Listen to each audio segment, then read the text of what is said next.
Paul Caddy कह रहे हैं, Haris and Khalib, out of curiosity, is there a reason why evolution has remained great ad? मैं आपको इसका छोटा सा मैं जवाब दे देता हूं आपको कि आप मुझे बताएं बायोलॉजी में कौन सा लॉ एग्जिस्ट करता है। तो मैं आपको इसका छोटा सा जवाब ये दे देता हूं कि बायोलॉजी जो होती है, बायोलॉजी में आपको और कौन से लॉ नजर आते हैं? ये थ्योरी और लॉ जो है ये एक लिंग्विस्टिक प्रॉब्लम है। थ्योरी की डेफिनेशन, आप साइंटिफिक थ्योरी की डेफिनेशन गूगल में देख लें जो एक्सेप्टेड अपॉन है। ग्रेविटी भी एक तरीके की थ्योरी है, लॉ ऑफ ग्रेविटी नहीं है।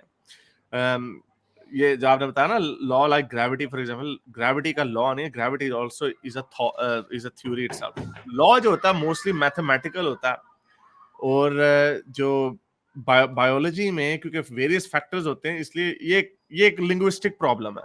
इसकी कोई ऐसी जो डाक जाकिर नालायक ने जो बोंगी मारी हुई है ना, मैं आपको बताता हूँ, बताओ कौन सा लॉ है बायोलॉजी में? कोई लॉ नहीं होते, वो उसको थ्योरी यूज करते हैं। तो ये लिंग्विस्टिक प्रॉब्लम है। Ghalib might have a more detailed answer. हाँ, तो एक बात है कि चलें जी, एवोल्यूशन अगर आज भी थ्योरी है तो आपको ये भी पता कि रिलेटिविटी भी आज थ्योरी है, क्वांटम मैकेनिक्स भी थ्योरी है, ठीक है। तो क्या क्वांटम मैकेनिक्स और रिलेटिविटी के ऊपर आपको यकीन नहीं आता? आता है ना, सारी दुनिया को पता है। रिलेटिविटी के सच होने की बात यह है कि आपकी सैटेलाइट्स जो ऑर्बिट में हैं उन्हें हर हर हर घंटे में कुछ माइक्रो सेकंड्स के, मिली सेकंड्स के लिहाज से करेक्ट करना पड़ता है। वो क्यों करना पड़ता है? उसकी वजह यह है कि उसके ऊपर जो क्वांटम जो जनरल रिलेटिविटी की थ्योरी है उसकी चीजें अप्लाई होती हैं। और थ्योरी साइंस में क्या होती है? थ्योरी हाईएस्ट डिग्री स्टेटस है किसी भी जो है ना वो साइंस के सब्जेक्ट को देने के लिए।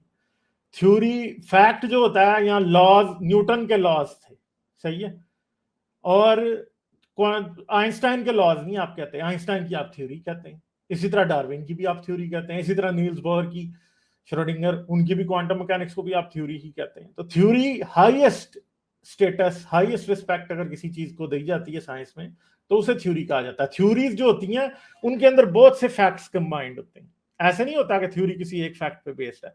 थ्योरी जो होती है वो is a set of facts जो कि सारे आपस में कनेक्टेड होते हैं। और थ्योरीज को थ्योरी क्यों कहा जाता है? आज भी हम हर थ्योरी जो हमारे पास है उसे मुसलसल टेस्ट कर रहे हैं। और जिन थ्योरीज को आज हम थ्योरीज कह रहे हैं वो पिछले एवोल्यूशन जो है वो सबसे देर से थ्योरी के स्टेटस पे कायम है। बाकी जो हैं वो बाद में आई है, रिलेटिविटी बाद में आई है, एवोल्यूशन पहले आई है, क्वांटम मैकेनिक्स तो उससे भी बाद में आई है, ठीक है। तो एवोल्यूशन को एज ए थ्योरी कहने का मतलब ये है कि हम उसे हाईएस्ट स्टेट ऑफ रिस्पेक्ट देते हैं साइंस के अंदर, इसलिए क्योंकि तकरीबन पिछले 150 साल के दौरान जितनी भी प्रेडिक्शंस थ्योरी ऑफ एवोल्यूशन ने की हैं वो सही हुई हैं। और थ्योरी ऑफ एवोल्यूशन को किसी भी तरह से आज तक झूठ साबित नहीं किया जा सका। यानी जितना भी टेस्टेबल जो भी प्रेडिक्शंस थ्योरी ऑफ एवोल्यूशन की थी वो सब की सब जो है बार बार सच साबित हुई है। यानी मैं आपको चैलेंज देता हूं कि आप एक फॉसिल, सिर्फ एक फॉसिल, आप एक फॉसिल नेanderथल का या होमोसेपियन का, मुझे कैम्ब्रियन या क्या उसे कहते हैं आप, क्या उसे जुरासिक या ट्रायसिक में निकाल के दिखा दें, थ्योरी ऑफ एवोल्यूशन झूठ साबित हो जाएगी। और वो कोई भी नहीं कर सकता, ना आज तक कोई कर सका है, ना कल को कोई कर सकेगा। क्योंकि पत्थर भी बोलते हैं, डीएनए भी बोलता है, हमारे जिस्म खुद बोलते हैं, वेस्टिजियल ऑर्गन्स बोलते हैं, फॉसिल्स बोलते हैं, हर चीज बताती है कि एवोल्यूशन ठीक है। तो एवोल्यूशन जो है वो एक फैक्ट है। एवोल्यूशन जो है वो जिंदगी के बारे में, लाइफ के बारे में एक ग्रुप ऑफ फैक्ट्स का नाम है। सिर्फ फैक्ट नहीं, ग्रुप ऑफ फैक्ट्स का नाम है। और वो ऐसे फैक्ट्स हैं जो टाइम एंड अगेन टेस्ट किए जा चुके हैं और टाइम एंड अगेन सच्चे ही साबित होते आ रहे हैं। आज तक कोई उसे झूठ साबित नहीं कर सका। साइंस में थ्योरी का मतलब वो नहीं है कि मेरी थ्योरी है कि जी अगर ये दीवार इतनी ऊंची बनाई जाए तो इतना वजन उठा लेगी।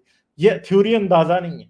आपका पॉलिटिक्स में थ्योरी अंदाजा होता है, सोशल साइंसेस में थ्योरी अंदाजा हो सकता है, मगर साइंस में थ्योरी अंदाजा नहीं होती। एक मैं थोड़ा सा बस ये कह दूं कि ये थोड़ी सी विजुअल मिसाल ना बंदे को समझ ज्यादा आती है।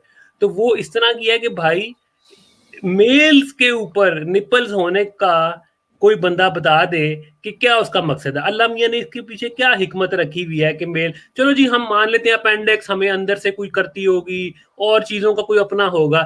ये जो मेल निपल्स है इनका सिर्फ, यानी कि निपल्स जो है इनका सिर्फ एक फंक्शन है, ठीक है और वो मेल्स में किसी काम का नहीं है। तो ये नहीं, मगर कुछ मेल्स को भी दूध आ जाता है ना जी। है? तो नहीं तो ये भी गालिब ये भी तो निशानी है ना कि ये वही है, वो बीमारी रेमनेंट इसी बात वही की है। निशानी है, कुछ मर्दों में के भी एक्टिव हो जाते हैं। हाँ, तो ये इसी बात की निशानी है ना कि ये एक ही चीज से स्प्लिट हो के वो चीज उधर भी आ गई, लेकिन एक जिन्स में वो यूजलेस है बिल्कुल, और दूसरी में अब अगर किसी की बीमारी के तौर पर निकल भी आए तो वो बच्चों को दूध तो नहीं ना पिलाना शुरू हाँ, कर। वो इट्स मोस्ट लाइकली जो है ना, हाँ, दैट इज और वो तो एक समझ ले म्यूटेशन, वो तो एक हाँ। एबनॉर्मेलिटी है ना बेसिकली। तो बस चलें, ठीक है। और जितने मेल्स हैं, जितने मैमल्स हैं, हाँ, उनके मैमल्स सबके के होते हैं, मेल्स के सबके होते हैं, एग्जैक्टली। ये इसकी एक्सप्लेनेशन क्या ये है कि जो जेंडर डिटरमिन बाद में होता है before the nipple creating gene, कुछ ये इसकी एक्सप्लेनेशन है। मेमोरी ग्लैंड सब में ही होते हैं ना, हालांकि उसका मर्दों में भी पर्पस होते कोई हैं, नहीं है। औरतों में भी। वो उसका पर्पस कोई मगर नहीं है ना। वो एक्टिव नहीं होते मर्दों में। चलें, बहुत शुक्रिया आने का सोइक, थैंक यू। मेरे इस नेक काम को जारी रखने के लिए मुझे पेपैल या पेट्रियन पे जरूर सपोर्ट कीजिए, ताकि मैं अपना पैगाम ज्यादा से ज्यादा लोगों तक पहुंचा सकूं।